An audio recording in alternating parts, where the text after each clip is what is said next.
Okay, this video is about roots of a quadratic and the discriminant. I just want to remind you young folks that discrimination is wrong. It's just called the discriminant. What we're going to be studying today, or in this video rather, and I've got to go over some key vocabulary. It's very important. I know vocabulary isn't very exciting, but you need it in order to understand what what the book's talking about when you get it.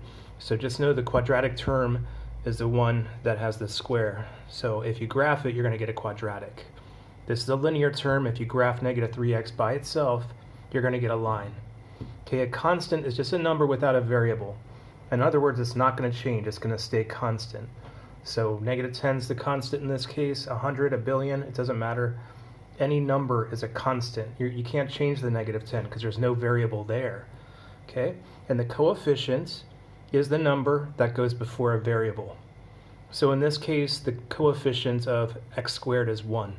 There's a 1 there, the coefficient's 1, here the coefficient's negative 3.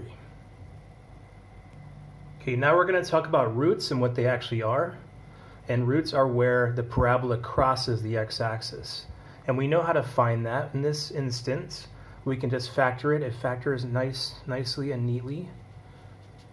And this is what happens when we factor it. And remember our old friend, the quadratic formula? Hopefully you have this memorized by now, but really the discriminant is just the part underneath the square root. And I'm going to show you why. Let's go back to this equation. Here are our solutions. This is where the parabola is going to cross the x-axis, okay? Negative 2 and 5. And this is what it's going to look like. It's going to cross a negative 2 and 5. Negative 2 and 5, those are our roots. That's just a term that's being used in the Cambridge program. The roots is where, we call them x-intercepts in the US, but roots is where they cross the x-axis, okay?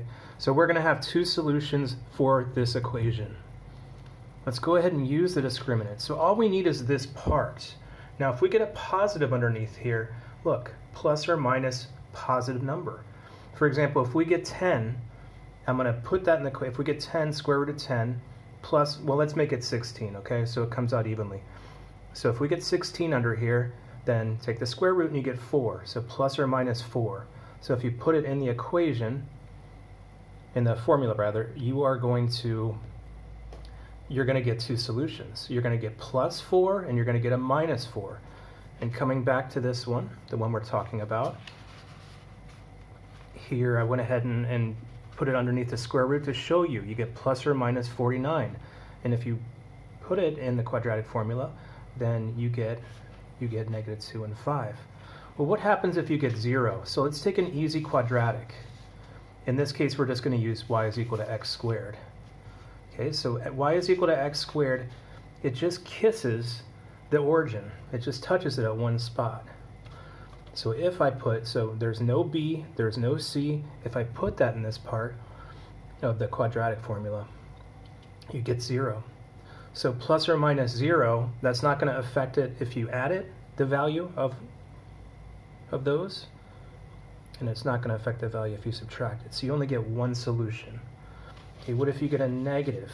So if we use this formula, we get a plus or minus negative 12. You can't take a square root of a negative number. So that means it's not crossing the x-axis at all. So the parabola is going to look something like that for this formula, or for this equation. So if you get b squared minus 4ac, if that winds up being greater than 0, you have two roots, or the parabola is going to cross the axis in two places. If it's equal to 0, then you get one root. And if it's less than 0, then you get no roots.